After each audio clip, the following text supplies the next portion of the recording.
Simple present tense merupakan tenses yang paling sering digunakan dalam bahasa Inggris.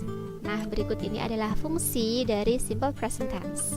Yang pertama digunakan untuk mengungkapkan kebiasaan atau rutinitas. Yang kedua untuk mengungkapkan fakta, hal yang benar atau hal yang selalu terjadi. Dan yang terakhir adalah untuk mengungkapkan narasi atau bercerita. Nah, ini biasanya digunakan untuk menceritakan daily activities atau kegiatan sehari-hari. Sebelum kita memulai penjelasan tentang simple present tense, mari kita ingat-ingat lagi tentang subjek. Nah, dalam bahasa Inggris, subjek itu ada 7. Di sini ada 4, yaitu I, you, they, we. Untuk subjek I, you, they, we ini saya kelompokkan menjadi satu kelompok. Biasa kamu bilang I, you, they, we atau I, you, they, we, terserah. Dan yang berikutnya adalah she, he, it, yang artinya sama, yaitu dia, tetapi penggunaannya masing-masing berbeda. Berikutnya adalah penjelasan tentang simple present. Nah, di sini ada 3 kalimat ya, ada kalimat affirmative, ada negative, dan interrogative. Simple present itu memang sangat sederhana, jadi kita gunakan verb 1 atau kata kerja bentuk pertama. Di sini saya menggunakan contoh dengan kata run yang artinya berlari. Dan untuk subjek I, you, they, we kita gunakan run. I run, you run, they run, we run. Berikutnya untuk kalimat negatif, I do not run, you do not run, they do not run, and we do not run. Untuk kalimat negatif kita tambahkan kata do not. Seperti ini, artinya tidak. Dan untuk kalimat interrogatif kita letakkan do di depan seperti ini. Do I run? Do you run? Do they run? Do we run? Apakah aku berlari? Apakah kamu berlari? Apakah mereka berlari? Apakah kita berlari? Seperti itu. Dan untuk kata do not bisa kita singkat menjadi don't, yang artinya tidak, sama ya. Berikutnya adalah penjelasan untuk subjek she, he, dan it. Untuk 3 subjek ini kata kerjanya kita tambahkan huruf s atau es. She runs, he runs, it runs. Sedangkan untuk kalimat negatifnya kita tambahkan kata does not. She does not run, he does not run, it does not run. Kata does not bisa kita singkat menjadi kata doesn't, seperti ini tulisannya. Dan untuk kalimat interrogatif kita letakkan does-nya di depan. Does she run? Does he run? Does it run? Seperti itu. Next, berikutnya adalah penggunaan akhiran s atau es setelah subjek she, he, dan it. Peraturannya kebanyakan untuk kata kerja ditambahkan s saja. Contohnya seperti ini, kata live menjadi lives, sits, dan speaks. Dan untuk beberapa akhiran kita tambahkan es. Misalnya akhiran konsonan plus y, kita ganti y dengan i dan tambahkan es. Contohnya adalah kata cry menjadi cries, try menjadi tries, dan carry menjadi carries.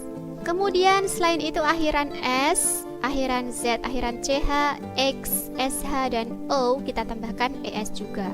Contohnya adalah kata miss menjadi misses, buzz menjadi buzzes, catches, fixes, smashes, dan goes. Ini adalah pengecualian akhiran yang ditambahkan es di belakangnya. Berikutnya adalah time expression. Untuk simple present tense ini ada kata every day, every week, once, twice, 3 times, dan lain sebagainya. Selain time expression, biasanya dalam simple present tense itu ada juga adverb of frequency atau keterangan frekuensi. Nah, apa saja itu? Di sini ada kata always, ada kata often, sometimes, usually, rarely, hardly ever, dan never.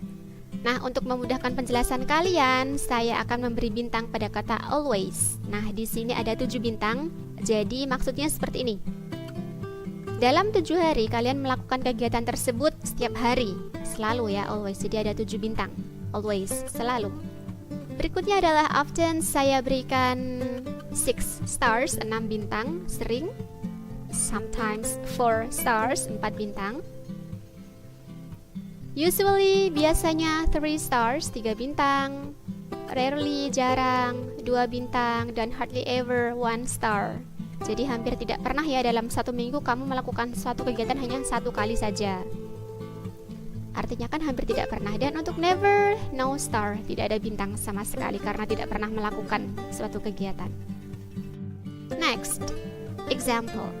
Untuk fakta di sini saya menggunakan we live in Indonesia. Kita tinggal di Indonesia. Kemudian untuk narasi atau cerita, di sini ada kalimat I get up at 4 o'clock in the morning, then I take a bath, bla bla bla. Ini adalah daily activities untuk bercerita. Kemudian kebiasaan, contohnya my mom always cooks every morning. Ibuku selalu memasak setiap pagi. Di sini ada kata always, yang tadi adverb of frequency ya, selalu. Ini adalah sebuah kebiasaan. The next example. Di sini saya menggunakan 3 kalimat sekaligus. Contoh yang pertama yaitu kalimat affirmative, we go to school by bus every day. Kami pergi ke sekolah dengan bus setiap hari.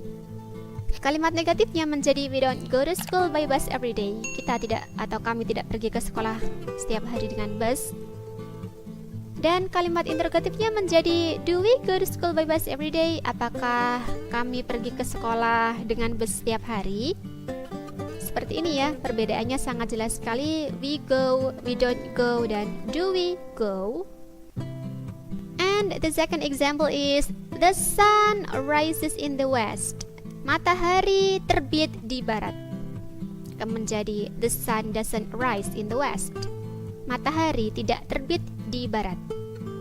Ingat ya, setelah doesn't kita tidak gunakan lagi s-nya yang ini. Jadi kembali ke bentuk rise karena kata awalnya adalah rise. Seperti itu, doesn't rise.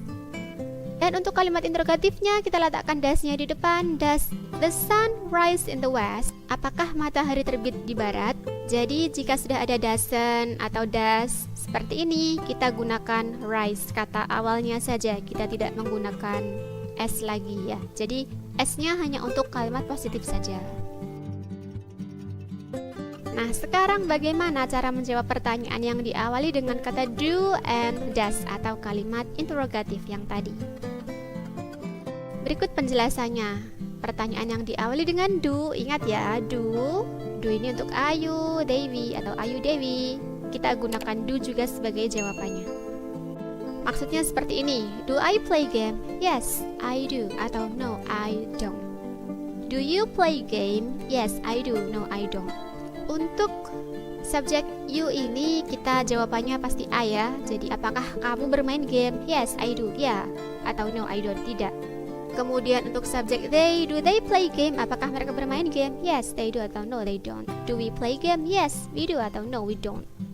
Setelah do, subjek, kemudian kata kerja, dan untuk jawabannya mengikuti. Jika di sini do, maka akhirannya juga do. Dan begitu juga dengan subjeknya. Subjeknya juga mengikuti pertanyaannya.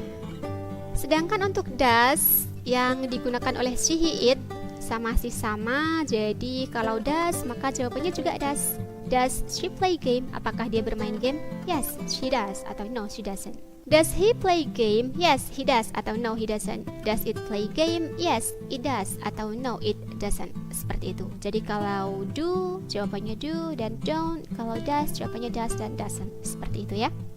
Oke, itu tadi penjelasan tentang simple present tense, mulai dari fungsi, susunan kalimat, dan contohnya.